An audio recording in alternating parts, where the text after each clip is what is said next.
Okay, so now we're going to look at hoarding disorder. And so people who have this disorder are compulsively collecting items and or possessions, and they have a persistent difficulty in getting rid of or parting with possessions due to a perceived need to hold on to those possessions. Okay, so the attempt to part with possessions creates considerable distress. The person can't function. It interferes with daily functioning. It's a disruptive force in their life, and it leads to decisions to save these possessions.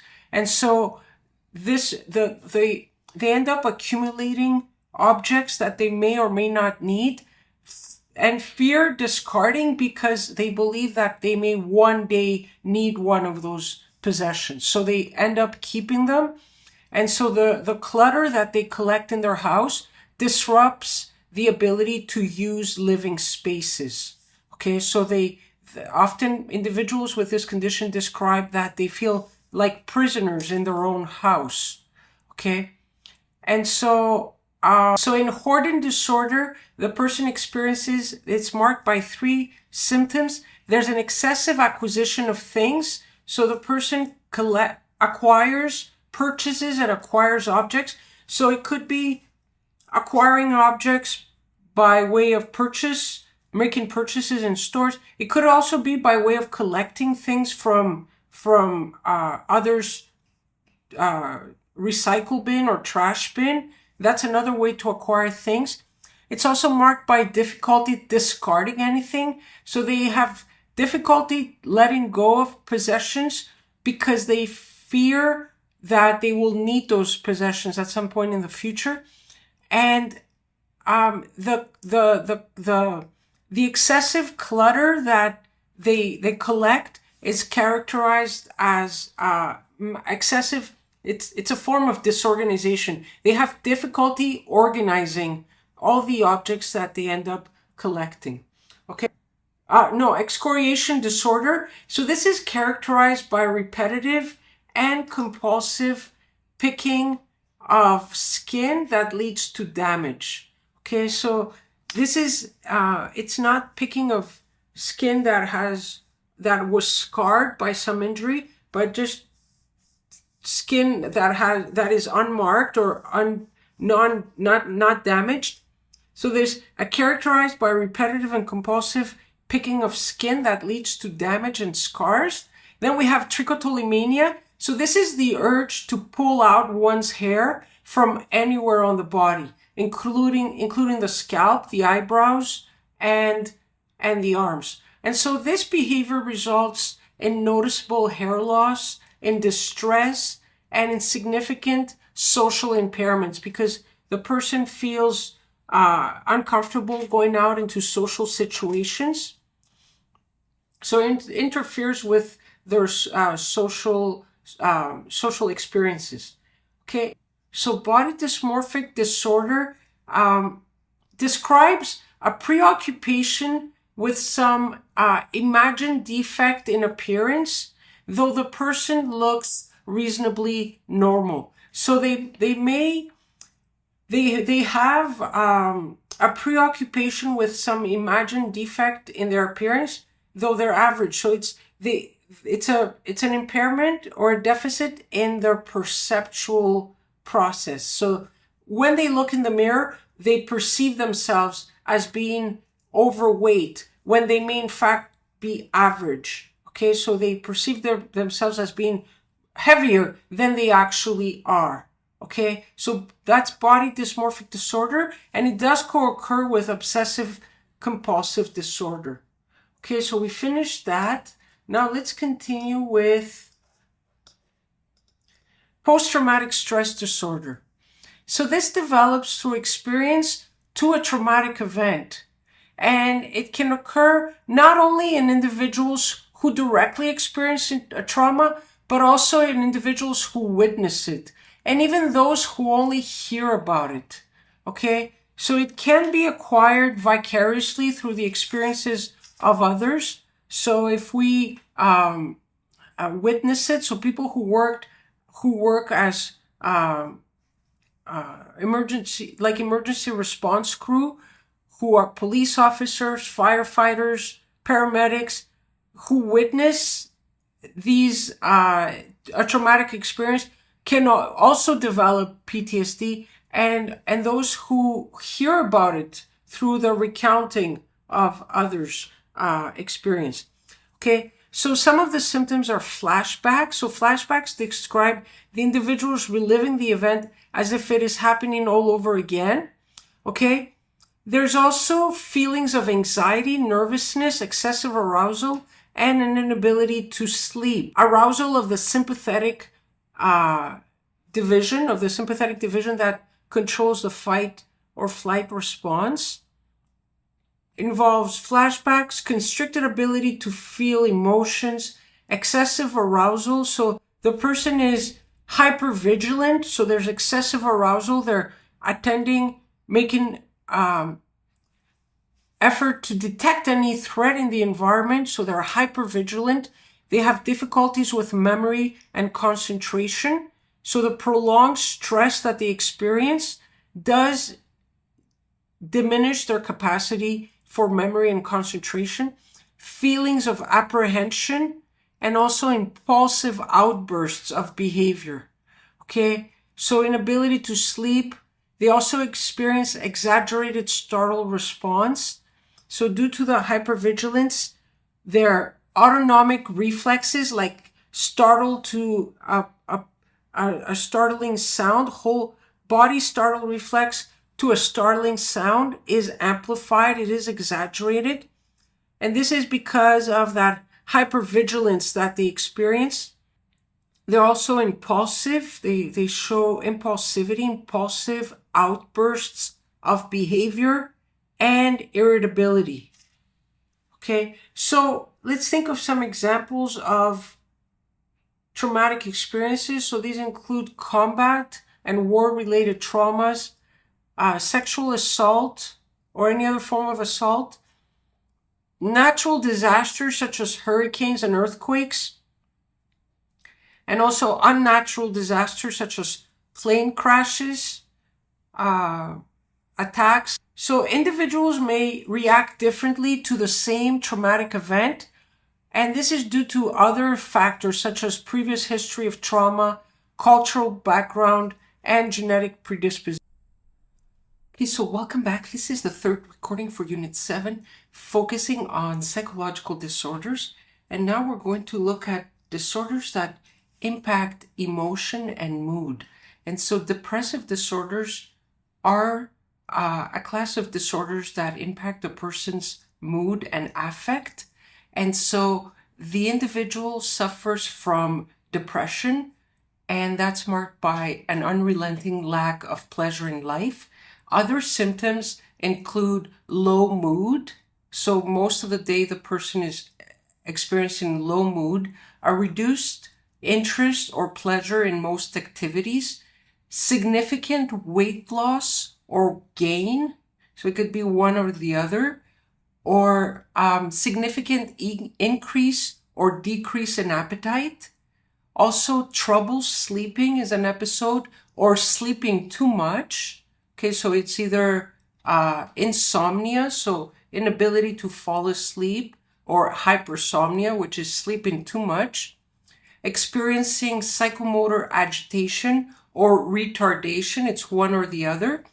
Also experiencing fatigue or loss of energy, so the person could be feeling fatigued or totally depleted. Another important symptom is feeling worthless. So feeling worthlessness, or feeling that one is worthless, or being guilty, or experiencing excessive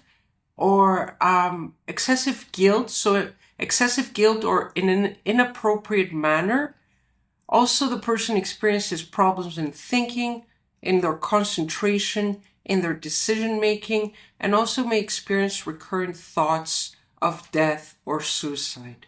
Okay, so it is a disorder because it does result in impaired functioning. So it does limit the person's ability to carry out the daily functions, their daily obligations. It is associated with impairment in functioning in important areas or domains of a person's life, such as their social, vocational, or other important area. So now we're going to look at the causes of the factors that have been implicated in the development of depressive disorders. Okay, so now we're going to various factors have been implicated in the development of depressive disorders. So the biological factors may include genetics, lower level of brain activity, especially in the prefrontal cortex, which may render an individual unable to recognize pleasurable opportunities, and also a decrease in neurotransmission. So there's a decrease in neurotransmission. The neurochemicals that have been implicated are serotonin. So serotonin important for our mood, our emotional state, and norepinephrine. Norepinephrine is important for arousal and appetite.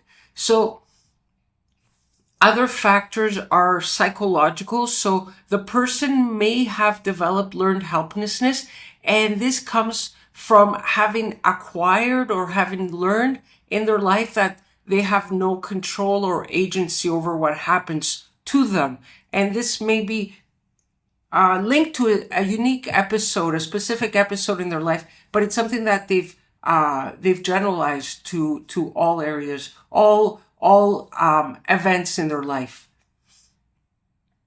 And another important theory is the cognitive theory or the cognitive view. So it attempts to explain depression through the types of thoughts and beliefs that a person may harbor that contribute to the sense of helplessness. So these include ruminating on negative, self-defeating thoughts. The attributions in a broad way, again, describe the types of causal explanations that we come up with to make sense of our life.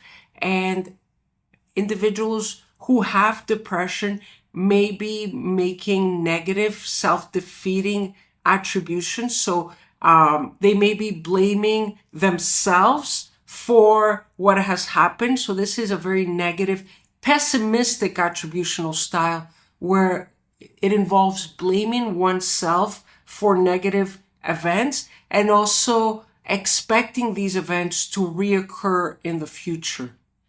Okay, and then we have social cultural factors.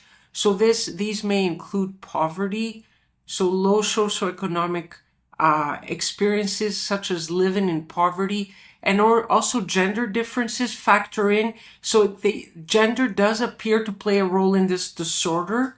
Okay, and studies have found that women are more likely to be diagnosed with depression than men.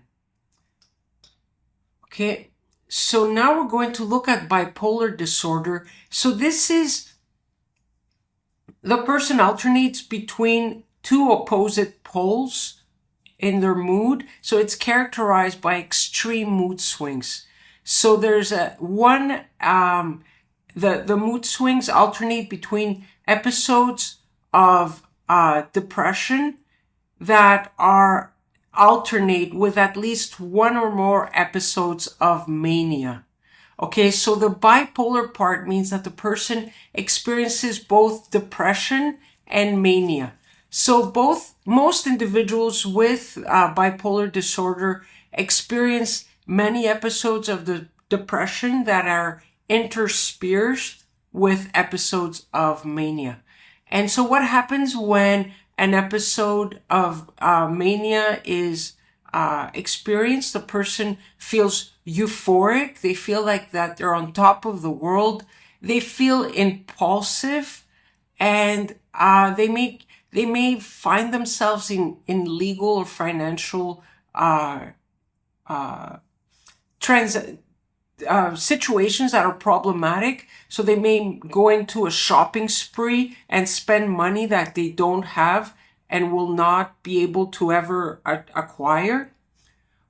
So in terms of the frequency and the separation of episodes, usually these are separated by 6 months to a year.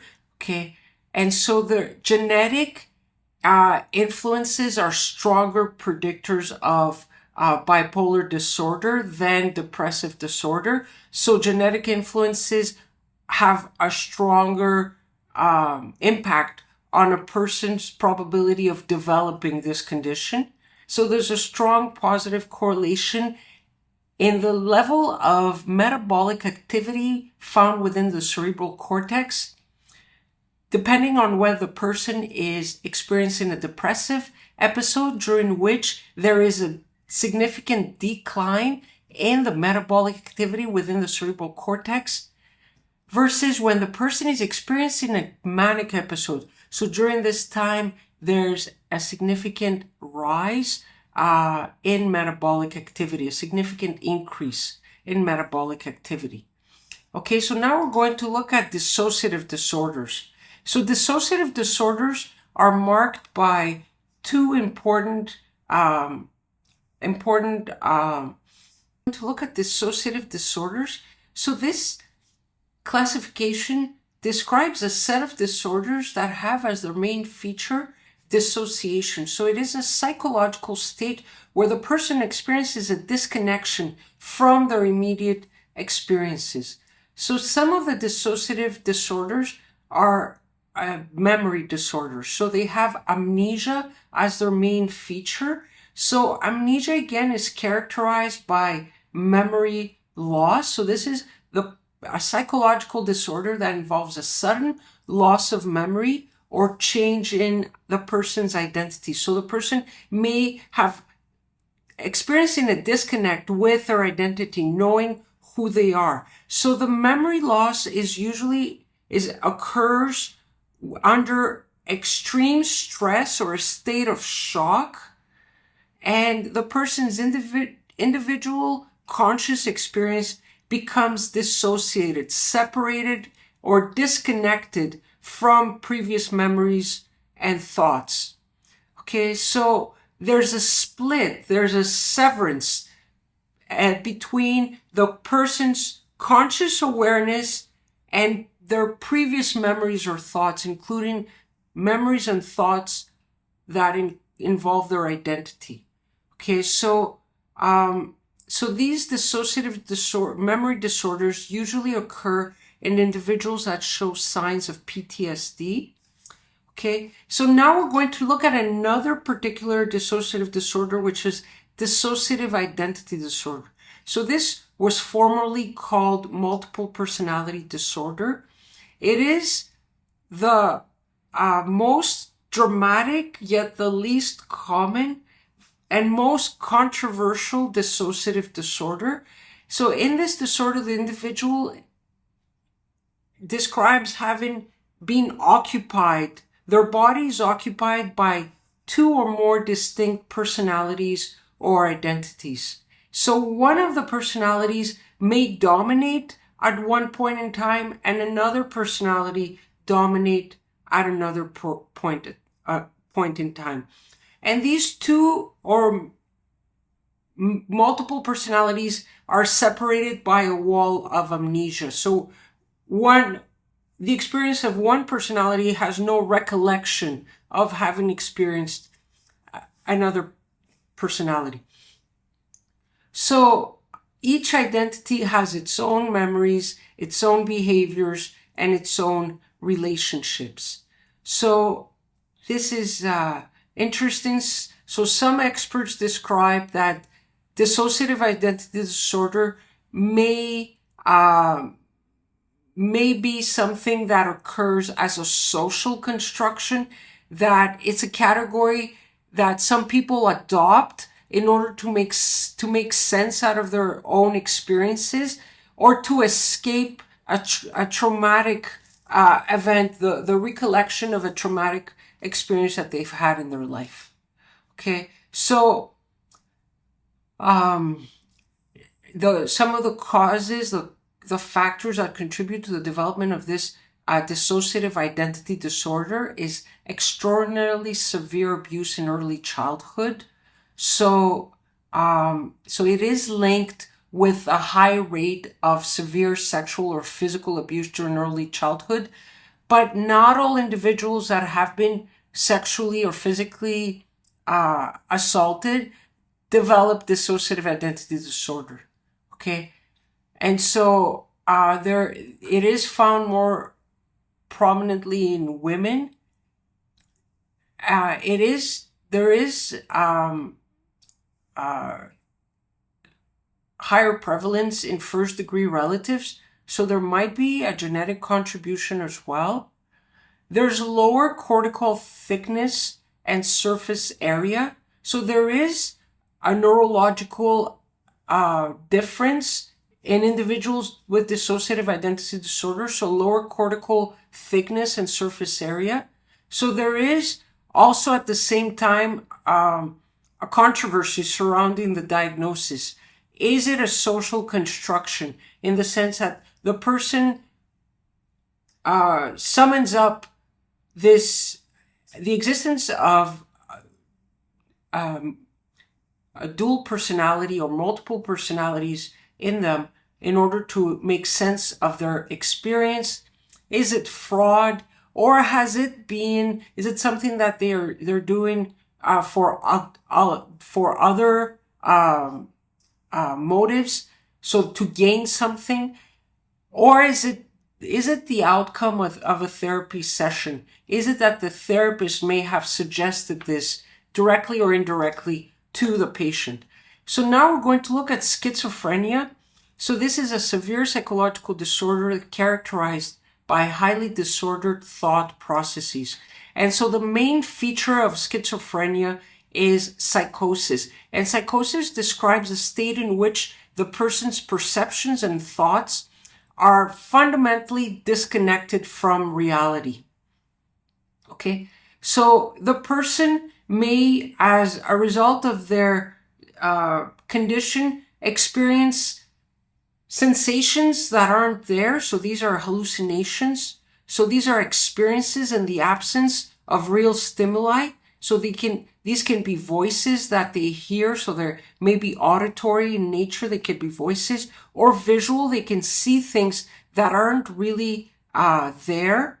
Okay. Their thought process is also unusual and disordered. So sometimes they have bizarre thought processes that are very characteristic of their cognitive functioning. So these thoughts are disorganized and confused, and the person doesn't really have a logical train of thought that connects their ideas when they speak. And the individual may also make up new words that are called, the term is neologisms. So neologisms is a term to describe that the person is inventing new words. So they're introducing words that don't exist in the vocabulary. So they also move their bodies in peculiar ways. So they go from having extreme agitation to complete stillness. Okay, so so that's a disordered pattern of movement. Also showing appropriate emotions, so they may laugh during a funeral, so show emotions that are inappropriate given the social context. And they're often showing... Hey, hi students, welcome back. This is the fourth recording on Unit 7, focusing on psychological disorders. So the next class of disorders we'll focus on are personality disorders. So these describe chronic, maladaptive, cognitive behavioral patterns that are integrated into an individual's personality. And so given that they are integrated into the person's way of relating with the world and themselves, their personality, they are quite persistent in the person's way of functioning, in the person's way of relating with the environment and also with themselves and others. So these disorders have as the main feature a disruption in the person's sense of self and their capacity for relationships with others. And so the DSM-5, which is a Diagnostic and Statistical Manual of Mental Disorders, written by the American Psychiatric Association, is now in its 5th edition, hence the designation 5, and it lists 10 personality disorders. Now, there are two that are these are disorders that are relatively common, and the ones that we're going to focus on are antisocial, first one, and then we'll focus on borderline personality disorder. So antisocial personality disorder is characterized by a guiltlessness, law-breaking, exploitation of others, irresponsibility, and deceit. So the person is described as showing a failure to conform to social norms or to obey law. They have a deceitful disposition. They lie or they con others in order to gain personal profit or pleasure. It is also marked by impulsivity, irritability, and aggressiveness. So the person may be getting into physical fights, reckless disregard for the safety and the safety of others, but also safety of oneself. There's a consistent irresponsibility, inconsistent work behavior, and so there's the person is not paying their bills. They're not following through with work obligations. There's also a lack of remorse and a showing of indifference to the pain of others. So the person has no capacity for empathy. They are indifferent to the suffering and pain of others. So other important markers are aggressive and potentially violent behavior. It is more common in men than women, and it is also marked by low levels of autonomic nervous system arousal. So individuals are less stressed than others by aversive consequences such as punishment. So they are not disturbed by the advent of a punisher or being punished. That's not something that affects them emotionally or alternates their autonomic nervous system arousal. Okay, so their heart rate is not changed, their body temperature, blood pressure remain unaltered.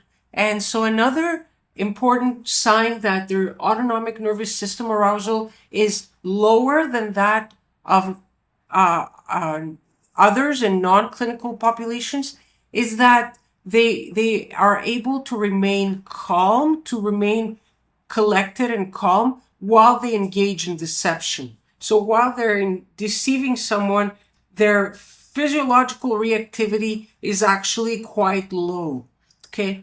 Now, the next condition we'll look at is borderline personality disorder. So this is a pervasive pattern of instability in interpersonal relationships. So that means relationships with others, in self-image and emotions. So these are individuals are showing signs of impulsivity, insecurity, and heightened emotional reactivity. So they do show an unstable affect. So their emotions fluctuate from one end of the pole to another, and they also show a unstable sense of self and unstable sense of identity. Okay.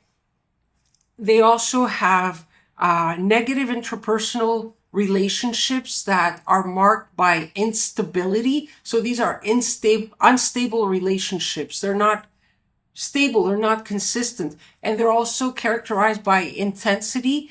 And there's also extreme shifts between idealization and devaluation. So the person that they have a relationship with, they alternate shifting between idealizing the person and then devaluing the person.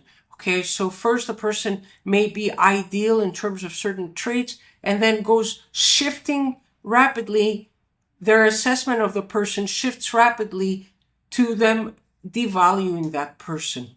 Okay, and there's also self-harm, including recurrent suicidal behavior, gestures or threats, or self-mutilating behavior. Okay, so the person maybe has recurrent suicidal behavior, gestures suggesting suicidal behavior, threats of engaging in suicidal behavior, or engaging in self-mutilating behavior. So that may be cutting, self-cutting. Okay, and now we're going to look at how psychological disorders affect health and wellness. So the prevalence is quite high in Canada.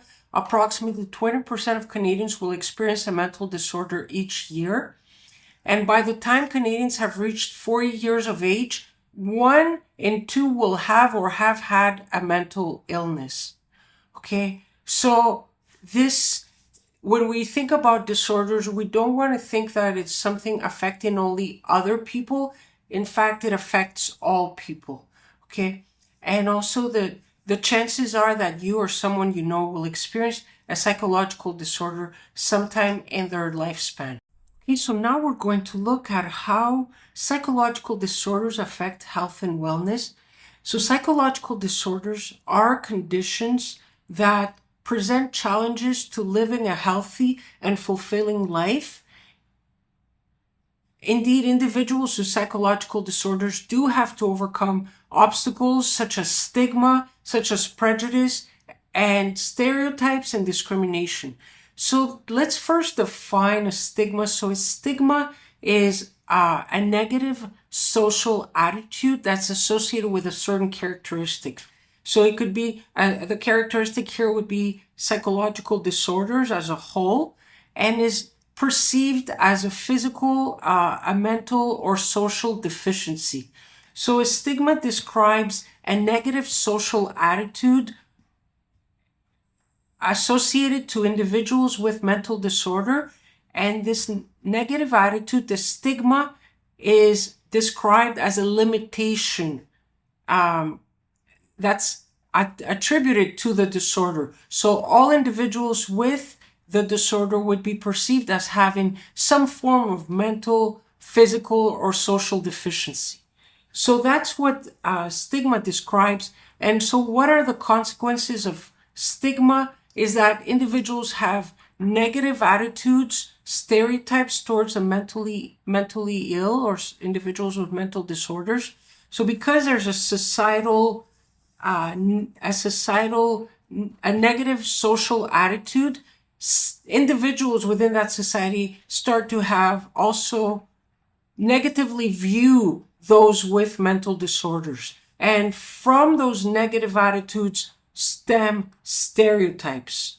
And the stereotype can then result in discrimination. So we know that discrimination involves a differential treatment of a person because of their belonging in a certain group. So the persons with a mental disorder may be discriminated against. They may be treated differently because they have a condition. So again, one of the most feared aspects of stigma, again, this negative social attitude towards individuals with mental disorders, the most feared aspect of stigma is discrimination. So it is illegal to refuse employment or to refuse a promotion to someone on the basis of their psychological disorder, especially if the disorder does not prevent them from fulfilling the duties, from fulfilling the responsibilities, and performing the essential functions of their job. Okay, so the question becomes, how can we overcome stigma? How can we overcome the negative social attitude toward individuals with social disorders, psychological disorders? One way is to resist thinking of people with disorders as being limited in their capacities. Okay. Another way, so to resist that tendency, another way is to create positive environments for people with disorders. Okay.